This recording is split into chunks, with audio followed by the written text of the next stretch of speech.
अभी भारत के महामहिम chief justice of India Chandrachud साहब ने आंखों से पट्टी हटाई और हाथ में संविधान की कॉपी दे दी। आप जानते हैं इसका मतलब क्या है? इसका मतलब यह है कि भारत के अंदर एक देवी तो बड़ी होगी परंतु संविधान छोटा होगा। बाबा साहब की स्टैचू बाहर है और इस लेडी की जो स्टैचू है वो अंदर है, कि जो न्याय मिलेगा वो देवी देंगी।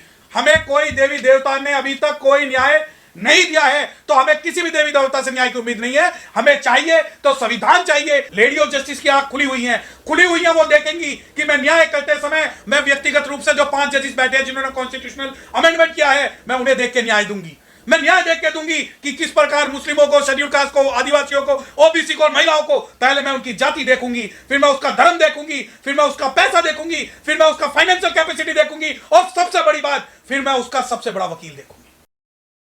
देखिए, जैसा कि आप सभी को पता है कि अभी माननीय चंद्रचूड़ साहब ने एक स्टैचू है जो आपके सामने है, उसकी आंखों से पट्टी हटाई है। उसके अलावा हाथ में संविधान की कॉपी दी है, जिस प्रकार बाबा साहब डॉक्टर भीमराव अम्बेडकर साहब के लिए दी जाती है। अब आप इसके पीछे का एक बहुत सारे जो बहुजन समाज के साथी हैं वो इसको एक प्रोग्रेसिव कदम बता रहे हैं। तो मैं आपको एक कुछ तथ्य बता देता हूं। पहले तथ्य क्या है?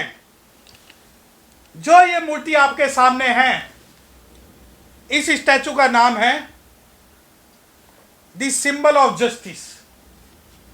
द सिंबल ऑफ जस्टिस एक ये फॉरेन की देवी है। भारत के अंदर 33 करोड़ देवी देवता, 27 भगवान और 9 अवतार हैं। जो लेडी ऑफ जस्टिस है और सिंबल ऑफ जस्टिस जिसको नाम है, इसकी आंखों पे एक पट्टी है। उस आंखों पर पट्टी का जो मतलब है वो इसलिए कि कानून की नजरों में सब समान हैं, और उसके हाथों में जो तलवार है वो इसलिए है कि तलवार किसी बिना भेदभाव के न्याय देगी। और तलवार जो है दंड का प्रतीक है, जो तराजू है वो तराजू न्याय का प्रतीक है कि सबको इक्वल माना जाएगा। परंतु अभी भारत के महामहिम chief justice of India Chandrachud साहब ने आंखों से पट्टी हटाई और हाथ में संविधान की कॉपी दे दी। आप जानते हैं इसका मतलब क्या है? इसका मतलब यह है कि भारत के अंदर एक देवी तो बड़ी होगी परंतु संविधान छोटा होगा। क्या यह हमें अडॉप्ट करना है? क्या संविधान से बड़ी एक देवी की मूर्ति है, और वो देवी भी जो विदेशी है? अब सवाल है कि क्या इसका कॉन्स्टिट्यूशनल वैल्यू क्या है? क्या चीफ जस्टिस ऑफ इंडिया जो व्यक्तिगत रूप से सोचते हैं, क्या वो कॉन्स्टिट्यूशनली परमिटेड है या नहीं है? एक सिंबल मैं आपके सामने रखता हूं, ये रहा। 26 जनवरी 1950 को अशोक स्तंभ को राष्ट्रीय चिन्ह घोषित किया गया और माना गया। भारत के अंदर आईपीएस हो, राष्ट्रपति हो, भारत का कोई भी नेशनल जो भी कार्यक्रम होगा वो अशोक चिन्ह से होगा। अब इसके अंदर में भेदभाव कर दिया गया। इस चिन्ह को दिखाना इसलिए जरूरी था कि यकीन मानिए कि भारत के सभी नोटों पर सबसे पहले जो होता था अशोक चिन्ह होता था, नेशनल इनेबलम। परंतु आज भारत के किसी भी नोट पर नेशनल इनेबलम नहीं है। क्या आप कल्पना कर सकते हो कि कल नेशनल इनेबलम की जगह इस न्याय की देवी को, इस लेडी ऑफ जस्टिस को हम अपना सिंबल माने? क्या आपके सामने ऐसी मजबूरी रही थी कि व्यक्तिगत रूप से जो आप सोचते हो उसे संवैधानिक रूप से करते हो? बाबा साहब की स्टैचू बाहर है और इस लेडी की जो स्टैचू है वो अंदर है। आप यकीन मानिए कि भारत के संविधान से न्याय चलेगा या किसी की आंखें खोलने या बंद करने से न्याय चलेगा? क्या भारत के कॉन्स्टिट्यूशनल सिस्टम में इस बात की परमिशन है कि आप विदेशी जो लॉ है, विदेशी सिंबल ऑफ जस्टिस है, उस विदेशी सिंबल ऑफ जस्टिस को अडॉप्ट कर पाए?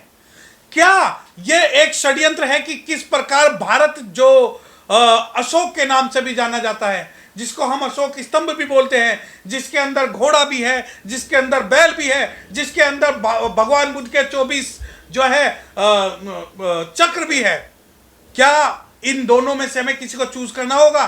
क्या माननीय चंद्रचूड़ साहब कल मनु की मूर्ति अगर सुप्रीम कोर्ट में लगाएंगे तो क्या हमें परमिशन देनी पड़ेगी? क्या संविधान आज इतना छोटा हो गया कि उसे संविधान को भी आज लेडी ऑफ जस्टिस की जरूरत पड़ी? मैं बताना चाहता हूं कि इस भारत के अंदर हमें किसी देवी देवता से सबसे ज्यादा अगर जरूरत है तो वो लेडी जस्टिस की नहीं, संविधान की जरूरत है। उस संविधान को आपने छोटा कर दिया कि जो न्याय मिलेगा वो देवी देंगी। हमें कोई देवी देवता ने अभी तक कोई न्याय नहीं दिया है, तो हमें किसी भी देवी देवता से न्याय की उम्मीद नहीं है। हमें चाहिए तो संविधान चाहिए, हमें चाहिए तो अशोक स्तंभ चाहिए, हमें चाहिए तो भारत का भगवान बुद्ध का भारत चाहिए। और अगर कोई भी चीफ जस्टिस ऑफ इंडिया, यकीन मानिए, ये अगर आज हमने इस बात का विरोध नहीं किया तो अशोक चिन्ह जिस प्रकार नोटों से गायब हुआ है वो गायब होगा सुप्रीम कोर्ट से भी। आज मैं आपसे खुल के इस बात को कह सकता हूं कि अगर सुप्रीम कोर्ट के अंदर मनु की मूर्ति लगेगी तो हम विरोध करेंगे। जब आज ये अडॉप्शन हुआ है कि जो अशोक चिन्ह है, जो भारत का अशोक चिन्ह है, जो भारत का रिप्रेजेंटेशन है, जो भारत की ऑफिशियल सील है, क्या आज तक माननीय चंद्रचूड़ साहब ने इसका एक भी प्रतीक क्या सुप्रीम कोर्ट के अंदर स्थापित किया? परंतु नहीं, लेडी ऑफ जस्टिस की आंख खुली हुई है, वो देखेंगी कि मैं न्याय करते समय मैं व्यक्तिगत रूप से जो 5 जजेस बैठे हैं जिन्होंने कॉन्स्टिट्यूशनल अमेंडमेंट किया है, मैं उन्हें देख के न्याय दूंगी।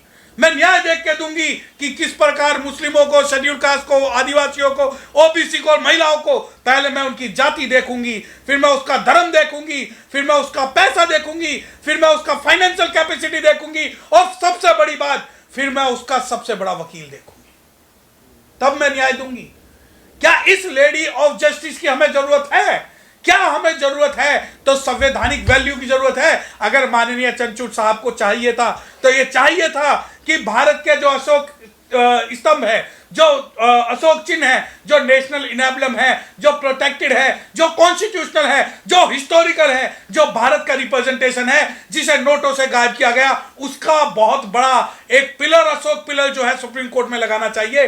परंतु यह दुर्भाग्य है कि बाबा साहब डॉक्टर भीमराव अंबेडकर साहब की स्टैचू 78 साल बाद लगी, और जो नेशनल इनेबलम है उसके बारे में आज कोई भी नहीं सोच रहा, बल्कि हम जैसे पढ़े लिखे समझदार लोग जो संविधान को इतना हमने छोटा कर दिया कि संविधान अगर चलेगा तो देवी की मर्जी से चलेगा, हम उस पर ही खुशी मना रहे हैं। जबकि हम लोग, मैं व्यक्तिगत तौर से इसका विरोध करता हूं।